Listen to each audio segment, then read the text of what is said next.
Recording number 140 భాగవత వివరంగా చెప్పుకుంటూ ఉన్నాము. అన్నీ విడివిడిగా సృష్టించబడ్డాయి. మొత్తం సృష్టికి కావలసినవన్నీ విడివిడిగా సృష్టించబడ్డాయి. కానీ అన్నీ కలిపి ఒక జీవుడుగా వ్యక్తం అవటం అనేది, ఆ జీవుడిలో ఒక చలనం, ఒక పని చెయ్యటం ఏమీ రాలేదు. జీవుడే లేనప్పుడు పని చేయటం ఎట్లా వస్తుంది? కాబట్టి పరమాత్మ చూశాడు పరిస్థితి అంతా, అన్నీ విడివిడిగా ఉన్నాయని చెప్పి వాటినన్నిటినీ ఒక్కటిగా కలిపే జీవుడుగా తానే దిగి వచ్చేసాడు. తను అందులో ప్రవేశించినందువల్ల ఆ ఏకత్వం కలిగిందనమాట. దీన్ని బట్టి మనం కూడా అర్థం చేసుకోవాల్సింది ఏమిటి? ఒకటిగా ఏమేం కనపడుతున్నాయో అక్కడంతా పరమాత్మే ఉన్నాడు. మనకి వేరువేరుగా కనపడినా కూడా పరమాత్మే ఉన్న విషయం ఇది. ఆ చెట్టు కూడా పరమాత్మే, ఈ ఖాళీ ప్రదేశం కూడా పరమాత్మే, ఆ జీవుడు పరమాత్మే. దేవుడు అని మనం పిలుస్తూ ఉన్నవాడు మనకు ఎదురుకుండానే ఉన్నాడు అని, మనలోనూ ఉన్నాడు, మనకు బయట ఉన్నాడు అని మర్చిపోకుండా ఉంటే చాలా తేలికగా మాయ నుంచి మనం బయటపడగలుగుతాము అని చెప్పి చెప్తూ ఉన్నారు ఈ పుస్తకం అంతా కూడా. అంతా చూశాడు, చూసి తానే జీవుడుగా దిగి వచ్చి హృదయంలో ప్రవేశించాడు, చిత్తమంతా ఆక్రమించుకున్నాడు. ఆ సమయంలో ఎలా ఉన్నాడు? విరాట్ పురుషుడు అనేవాడు నీళ్లల్లో ఉండి వ్యక్తమైన బ్రహ్మాండంగా వచ్చేసాడు బయటికి. నీళ్లల్లో నుంచి వ్యక్తమైన బ్రహ్మాండంగా వచ్చి సృష్టి ఎలా చేయాలో తన ప్రవర్తన అంతా చూపించట. అది ఎలా ఉందిట? మనకి ఎగ్జాంపుల్ చెప్పుకోవాలంటే, నిద్రపోతూ ఉన్నవాడి శరీరం ఎలా ఉంటుందో అంతకుముందు అలా ఉంది. ఏమి కదలిక లేదు. ఒక శరీరం అని, ఒక జీవుడని, ఒక ఎంటిటీ అని ఏమీ లేదు. అస్తిత్వమే లేని పరిస్థితుల్లో మెలకువ రాగానే క్షేత్రజ్ఞుడు ప్రవేశించిన క్షణం నుంచి, అంటే పరమాత్మ ఎప్పుడైతే సృష్టిలోకి తానుగా వ్యక్తమై ఒక్కటిగా మొత్తాన్ని తన పట్టుతో పట్టుకున్నాడో, ఆ ఎనర్జీ, ఆ శక్తి అనే దాంతో పట్టుకోగానే అప్పుడేమైంది? క్షేత్రజ్ఞుడైపోయాడు. క్షేత్రము అంటే శరీరం, క్షేత్రాన్ని కదిలించేవాడు, క్షేత్రంలో ఉన్నవాడు, క్షేత్రానికి అధిపతి క్షేత్రజ్ఞుడు అన్నమాట. అట్లాగే వచ్చింది క్షేత్రజ్ఞ విభాగ యోగము అంటారు భగవద్గీతలో. అంటే క్షేత్రజ్ఞుడంటే ఏమిటి, క్షేత్రం అంటే ఏమిటి అని వివరంగా చెప్పిన విషయం అన్నమాట. క్షేత్రజ్ఞుడు ప్రవేశించిన క్షణం నుంచి అన్ని అవయవాలు దేహంలో, శరీరంలో పనిచేయటం మొదలుపెట్టినాయి అని రాశారు.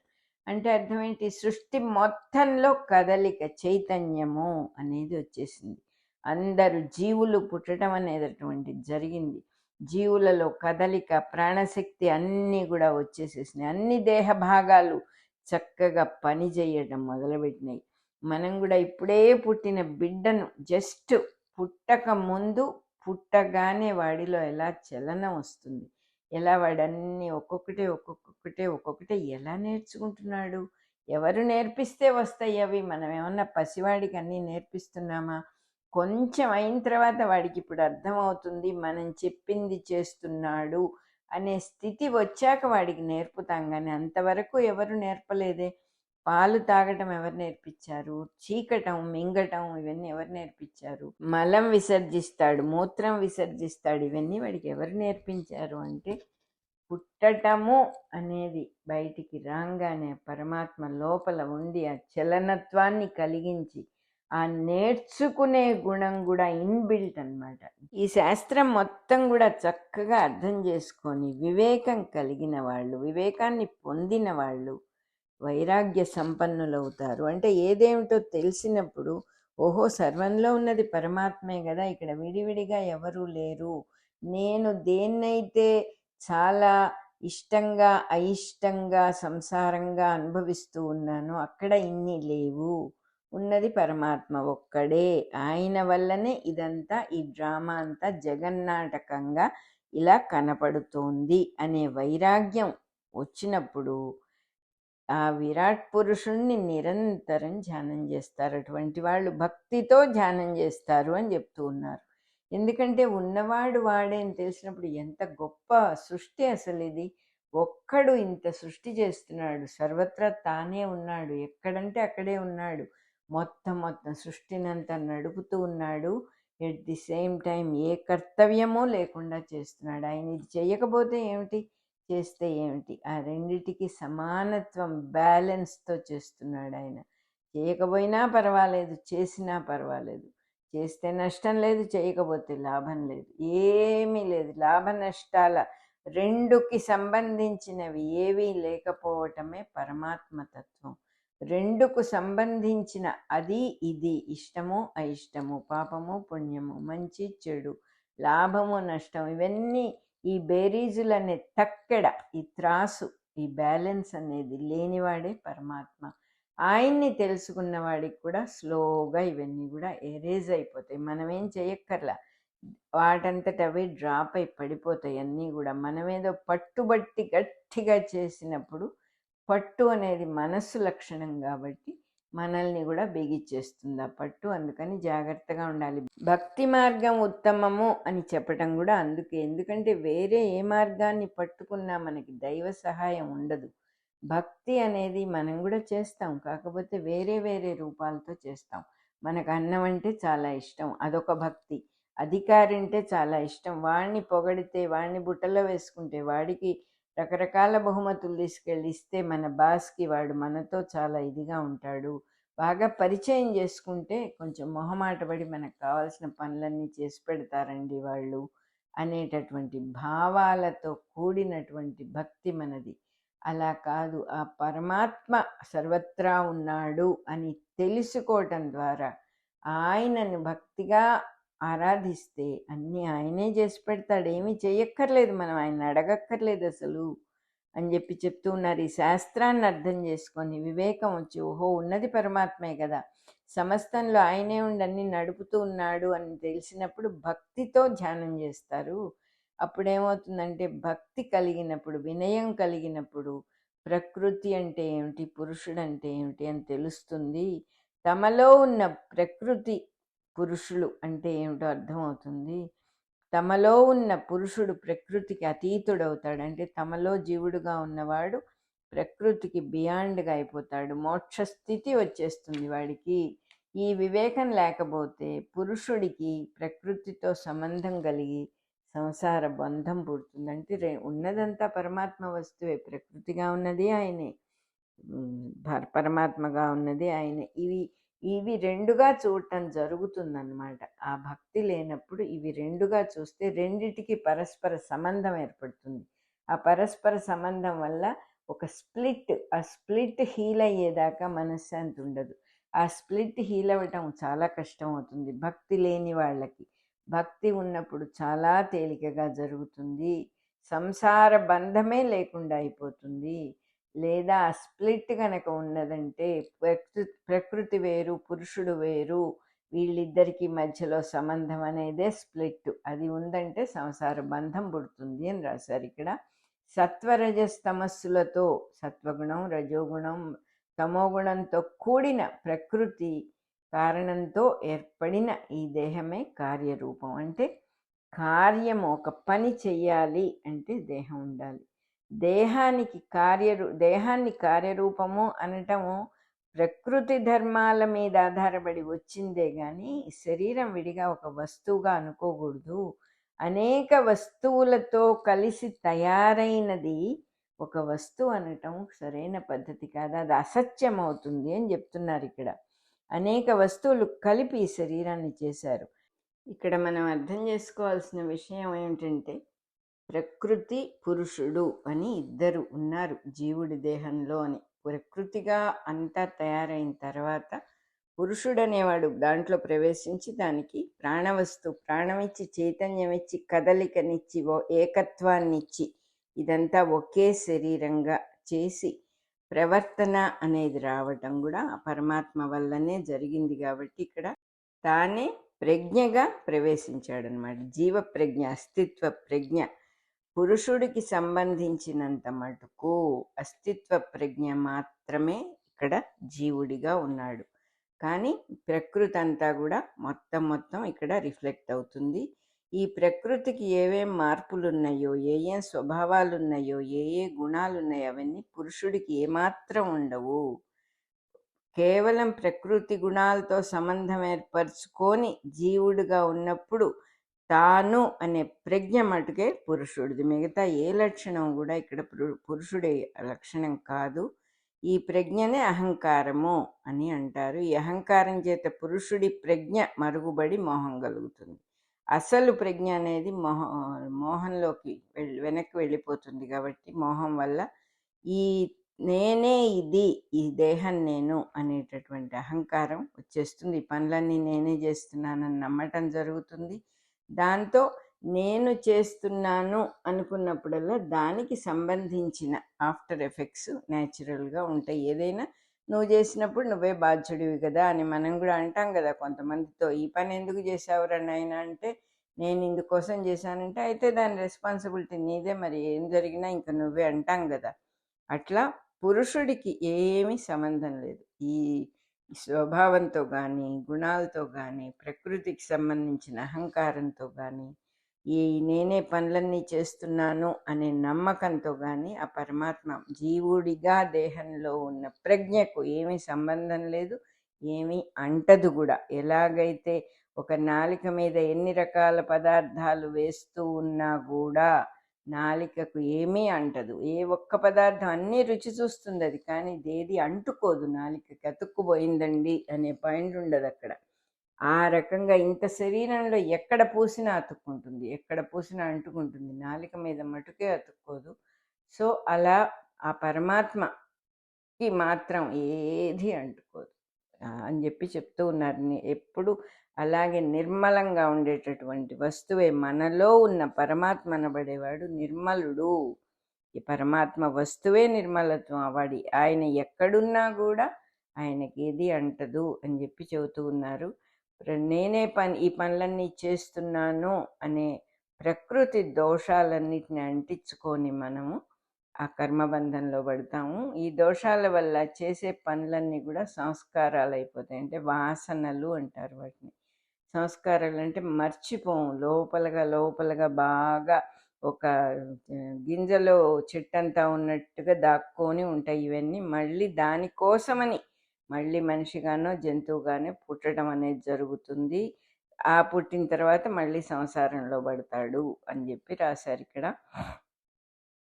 ఇంద్రియాలకు గోచరించే విషయాల్లో ధ్యానం బాగా నిలుస్తుంది అటువంటి వాళ్ళకి. అంటే మనందరికీ కూడా కళ్ళకు కనపడేవి, చెవులకు వినపడేవి, అవన్నీ కూడా బాగా మనని అట్రాక్ట్ చేస్తాయి. మనం ఎట్లా తిరుగుతూ ఉంటామంటే ఈ లోకంలో కళలో తిరిగేవాడిలాగా అనేక రకాల ఆలోచనలతో, అనేక రకాల భావ పరంపరలతో అంటున్నారు, అనేక భావాలతో, అభిప్రాయాలతో, ఒపీనియన్స్తో, చంచలమైన మనస్సుతో కలలో తిరిగేవాడిలాగా తిరుగుతూ అస్తిత్వం లేని తనకి అంటూ ఒక్క ప్రజ్ఞ కూడా లేని స్థితిలో జగత్తులో చంచలమైన మనస్సుతో తిరుగుతూ ఉంటాడు. ఇలా జరగకుండా ఆపాలి అంటే ఒక్క భక్తి యోగం మాత్రమే ఇక్కడ సహాయం చేస్తుంది. మనస్సును మాటిమాటికి భగవంతుని మీద నిలపటం వల్ల విషయాల్లో వైరాగ్యం కలుగుతుంది.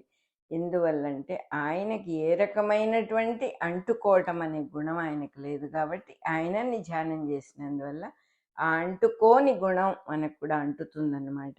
ఈ భక్తి యోగం ఎంతో చక్కగా బాగా కుదరటం కోసం యమము నియమము అనే మొదలైన అలవాట్లను చేసి యోగాన్ని అభ్యాసం చేయాలి. మోక్షం కోరే వాళ్ళకి ఈ సాధన తప్పదు. మోక్షంగామి కాని వాడికి, అంటే మోక్షం కావాలనే కోరిక లేని వాడికి ఇవన్నీ ఇట్లాగే ఉంటాయి, ఏముంది తప్పే ఉంది, ఉంటే ఏమిటి, ఇవన్నీ ఇట్లాగే చెబుతూ ఉంటారండి. కర్మబంధం అంటారు, మళ్ళీ పుట్టడం అంటారు, ఇవేం నమ్మకం లేదు అనేవాడికి ఓకే, వాడు ఎలా ఉన్నా కింద పడ్డా మీద పడ్డా వాడే రెస్పాన్సిబుల్, వాడి భావాలకు వాడే responsible. He has to pay for his own actions. అట్లా కాకుండా కాదు నాకు ఇందులోంచి బయటపడాలి, ఇదే పుట్టినప్పటి నుంచి చేసిందే చేస్తున్నట్టుగా ఉంది, మాట్లాడిందే మాట్లాడుతున్నట్టుగా ఉంది, బాధలు పడుతున్నాం, మళ్ళీ ఒక్కరోజు సుఖం అనిపిస్తుంది, మళ్ళీ బాధలు పడుతున్నాం, ఈ అప్ అండ్ డౌన్, ఈ మెట్లు ఎక్కటానికి కింద పడతాం, ఇవన్నీ కూడా బాగాలేదు నాకు, I want to get out of it అనుకున్న వాడికి భక్తి యోగం బాగా సహాయం చేస్తుంది, స్థిరత్వం ఇస్తుంది మనిషికి, యోగాభ్యాసం కూడా జరుగుతుంది అప్పుడు అని చెప్పి చెప్పారు ఇక్కడ. పూర్వం చెప్పినట్టుగా మోక్షం మీద కోరిక లేకుండా భగవంతుణ్ణి సమస్త జీవరాశులలో దర్శించే వాళ్ళకిట. వాళ్ళు ప్రత్యేక మోక్షం కావాలి, ఇదేదో ఇక్కడి నుంచి అసలు కోరికలు ఉండవన్నమాట వాళ్ళకి. అటువంటి కొంతమంది భాగవతుల గురించి చెప్తూ ఉన్నారు. వాళ్ళు ఎలా ఉంటారు, ఏ కోరికలు లేవు, మోక్షం కావాలనే కోరిక కూడా ఉండదు వాళ్ళకి. ఏమీ లేకుండా భగవంతుణ్ణి ఎక్కడైనా చూడగలుగుతారు. ఉన్నదంతా సర్వత్రా భగవంతుడే కదండి, వేరే ఇంకో వస్తువు ఉండటానికి అవకాశం ఏది అనే దృష్టిలో ఉంటారు. అట్లాంటి వాళ్ళకి వాళ్ళు కోరకపోయినా కూడా మోక్షం ఎంతో తేలికగా వస్తుందిట.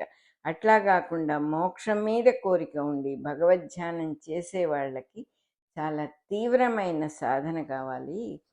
అంటే చాలా ఇంటెన్స్ సాధన చేయకపోతే అది దొరకదు వాళ్ళకి.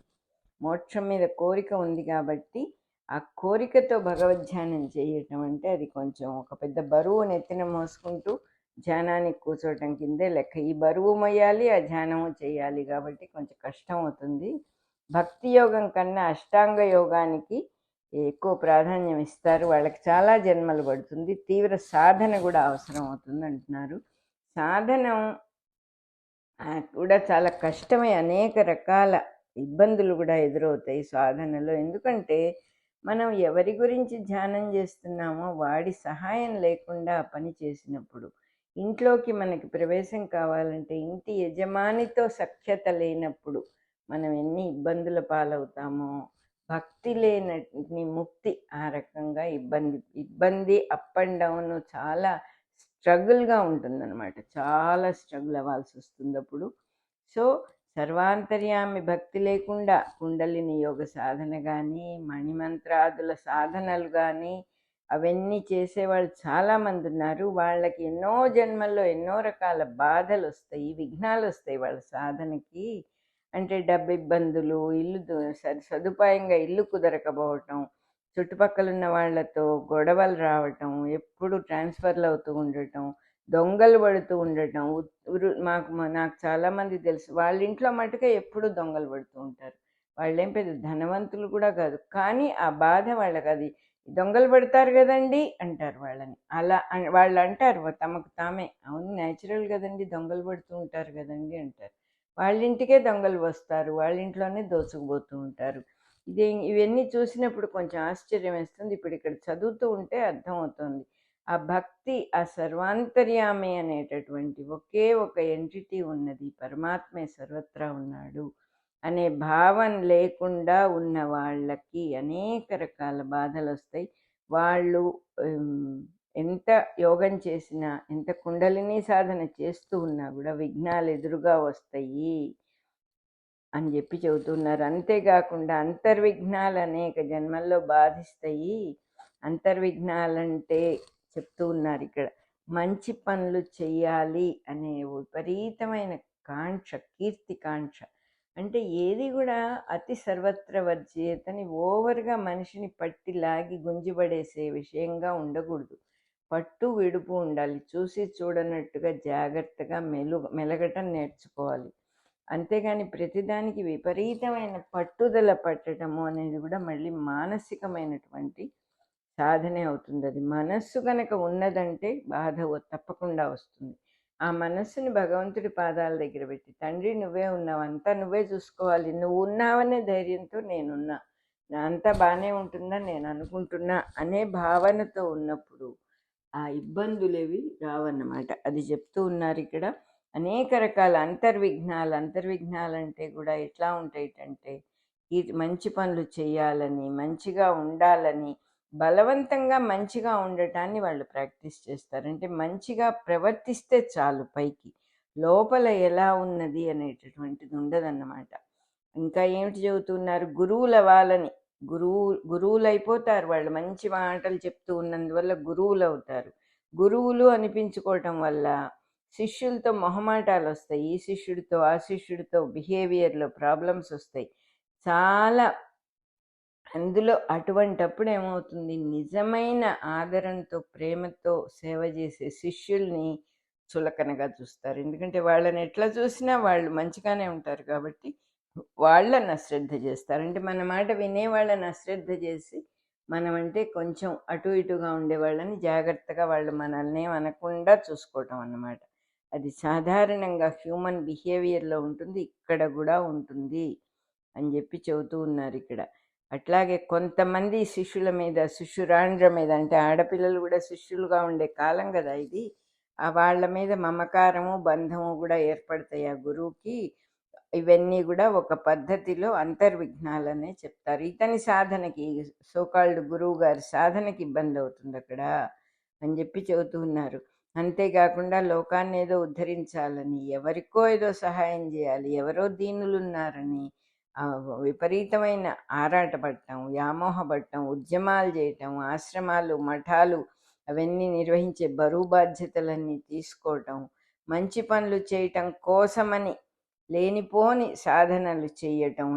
నాకు వశీకరణ శక్తి కావాలండి అంటాడంటే, హౌ కెన్ ఐ అవతల వాళ్ళని గుప్పెట్లో పెట్టుకునే శక్తి ఎలా వస్తుంది నాకు ఎందుకంటే నేను మంచి పనులు చేయించటానికే అంటాడు.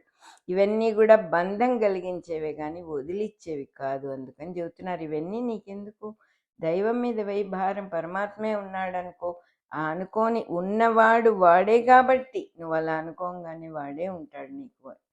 నువ్వెవరున్నారని నువ్వు అనుకుంటున్నావో వాళ్ళే ఉంటున్నారు కదా. ఇన్నాళ్ళు అక్కంటే అక్క ఉంటుంది, అమ్మ అంటే అమ్మ ఉంటుంది, భార్య అంటే భార్య ఉంటుంది, భర్త అంటే భర్త ఉంటున్నాడు. ఇప్పుడు పరమాత్మ ఉన్నాడని గుర్తుపెట్టుకో అంతే. ఇంక నువ్వేమీ చేయక్కర్లే, ఒక్క విషయమే, అన్నీ ఆయనే చేయిస్తున్నాడు, ఉన్నవాడు వాడే అనే భావంతో నీకు అంతా తేలికైపోతుంది. ఇవన్నీ కూడా బరువులు ఎలా మోహ పెడతాయో ఇక్కడ వివరంగా రాశారు. గురువు అవ్వాలని ఉంటుంది, శిష్యులతో మేనేజ్మెంటు, ఆశ్రమాల మేనేజ్మెంటు, ఇవన్నీ కూడా బంధాలు కలిగిస్తాయి, బరువు అయిపోతాయి. ఏవో శక్తులు కావాలి ఈ పని చేయటానికి అనిపిస్తుంది. ఇవన్నీ ఒక చెలగాటంలాగా తీవ్రమైన పరిణామాలు ఇస్తాయి. ఇవన్నిటిని దాటితే కానీ మోక్షానికి కావాల్సిన నిస్సంగత్వము జ్ఞానము అలవాటవదు అంటున్నారు. నిస్సంగత్వము అంటే, సంగము అంటే అతుక్కోవడం, ఎక్కడంటే అక్కడ ప్రతి దాంట్లో అతుక్కుంటాడు. నేను మంచి విషయాలే చేస్తానండి అంటాడు. అంటే మంచి అనే మాటతో అతుక్కుంటున్నాడని అర్థం, కానీ మంచి విషయాలు చేస్తున్నాడని అర్థం కాదు. నిస్సంగత్వం కావాలి. మనం కూడా చదువుకున్నాం, సత్సంగత్వే నిస్సంగత్వం అనేది శంకరాచార్యుల వారిది. అట్లా నిస్సంగత, ఏ సంగము లేని మనస్సు కావాలి. అప్పుడు కానీ నిస్సంగము జ్ఞానము అలవాటు అవ్వదు. వీటిని అన్నిటినీ పక్కన పెడితే కానీ అప్పుడు కానీ దైవాన్ని చూడటం అనేది జరగదు. అది చేసుకున్న వాడికి వైరాగ్యం అప్రయత్నంగా వచ్చేస్తుంది. గట్టిగా ఏం చెబుతున్నారంటే, భక్తి యోగాన్ని మించింది చాలా సాఫీగా జరిగేది, క్షేమకరమైన పద్ధతి ఇంకొకటి లేదు. ఆ భక్తి యోగంతో పరమాత్మని, సర్వత్రా పరమాత్మ ఉన్నాడనే భావంతో భక్తిగా ఉండే వాళ్ళకి అన్నీ తేలికైపోతాయి. సాధనకు మొట్టమొదటి కావాల్సింది శ్రద్ధ. ఆ శ్రద్ధ ఎట్లా ఉంటుందంటే, మనం ఎలా మొదలు పెట్టామో కొన్నాళ్ళు అయ్యాక ఆ శ్రద్ధ పోవటం అనేది జరుగుతుంది. మనం ఏమనుకుంటామంటే, చెయ్యలేకపోతున్నాను కాబట్టి శ్రద్ధ పోయింది అనుకుంటాం. అది పొరపాటు. చెయ్యలేము, అందులో సందేహం లేదు, కానీ మనస్సులో మనం వదలట్లేదు దాన్నే శ్రద్ధ అంటారు. మనస్సులో అది చెయ్యాలి, ఇదే నా గమ్యమో అనే నిశ్చయత్వం ఉన్నది, కానీ పైకి కొంత చెయ్యొచ్చు, చెయ్యకపోవచ్చు. అంటే ఎవ్రీడే నేను ప్రేయర్ చేసుకోవాలి అని పెట్టుకుంటాడు. పొద్దున సాయంత్రం 6 గంటలకి, పొద్దున 6 గంటలకి సాయంత్రం చేస్తాడు. ఆ చెయ్యటము అనేది ఎలా జరుగుతుంది? శరీరంతోనే చెయ్యాలి ఏది చేసినా కూడా. ప్రేయర్ అనేది అసలు వస్తువు మనస్సుని అర్పించవలసిన విషయం. అక్కడ మనస్సులో వేరే ఏ విషయాలు లేకుండా మనస్సుని కూర్చోబెట్టి పరమాత్మని ఆ పాదాల దగ్గర వదిలేయవలసిన పరిస్థితిలో మనం దేహాన్ని కూర్చోబెట్టి చేయించటం అనేదే శ్రద్ధ అని అనుకున్నప్పుడు అది పొరపాటు అవుతుంది. చేయించగలిగితే మంచిదే, కానీ కొన్ని సమయాలు వస్తాయి. ఎందుకంటే దైవము ఒక మెట్టు నుంచి ఇంకొక మెట్టు ఎక్కించే ప్రయత్నమే చేస్తాడు ఎప్పుడు కూడా. మనం చెయ్యలేని పరిస్థితులు వస్తాయి. ఫిజికల్గా కూర్చొని చెయ్యలేకపోవటము అనేది వచ్చినా కూడా మానసికమైనటువంటి నిశ్చయ జ్ఞానాన్ని వదలకుండా ఉండటమే శ్రద్ధ. అది ఎప్పుడు మానసికంగా మనం వదలట్లేదు. ప్రేయర్ అనేది నాకు 15 నిమిషాలు చేసే ప్రేయర్ 24 గంటలు ఎలా అవుతుంది? పాసిబులేనా? అంటే మన మనస్సులో నిశ్చయ జ్ఞానం వచ్చినప్పుడు అది 24 గంటలు అయిపోతుంది. ప్రేయర్ చేయటం లేదనే భావమే లేదు అక్కడ అసలు. ప్రేయర్ చేస్తున్నాను అనే భావమే లేదు. తానే ఆ ప్రేయర్, తానే ఆ పరమాత్మ, తానే ఆ కార్యకారణ రూపం అయిపోతాడు. అది దానిని శ్రద్ధ అని అంటారు. మనల్ని మనం ఎప్పుడు అండర్ ఎస్టిమేట్ చేసుకుంటూ నేను ఈ దేహాన్ని ఒక చోట కూర్చోబెట్టలేకపోతున్నాను, ఇది పొద్దున 15 నిమిషాలు సాయంత్రం 15 నిమిషాలు కూర్చోమంటే కూర్చోటం లేదు అని సిన్సియారిటీ ఉన్న భక్తులు బాధపడకూడదని చెప్పి నేను ఈ మాట చెబుతున్నాను. భక్తి అంటే, శ్రద్ధ అంటే మనస్సులో నిశ్చయ జ్ఞానం ఏర్పడటమే నిజమైనటువంటి శ్రద్ధ. ఏ ఫలితాలను ఆశించని, ఎదురు చూడని వైరాగ్యం అప్రయత్నంగా వస్తుంది. అట్లాంటి వాళ్ళకి శ్రద్ధ తన స్వరూపమే అని తెలుస్తుంది. ఆ శ్రద్ధని జీవుడు ఎంతగా ఆరాధిస్తాడో తన స్థితినే చెందుతాడు అని పరమాత్మ చెప్పాడు భగవద్గీతలో. నా స్వరూపం అయిపోతాడు వాడు. అంటే ఏమిటి? మానసికమైన నిశ్చయ జ్ఞానంతో పరమాత్మకి జీవుడికి ఏ తేడా ఉండని స్థితి వస్తుంది అని చెప్పారనమాట. భగవంతుడి మీద చాలామందికి నమ్మకం ఉంటుంది. ఆ నమ్మకం కూడా ఎలా ఉంటుందంటే, ఆయన్ని నమ్ముకుంటే ఏ కష్టాలు రావు కదండి అంటారు. అలా నమ్మకం ఉన్నప్పుడు ఆ నమ్మకానికి దెబ్బ తగులుతుంది. ఎందుకంటే కష్టాలు పడని వాడు, జీవి అనేవాడు భూమి మీద పుట్టడు అసలు.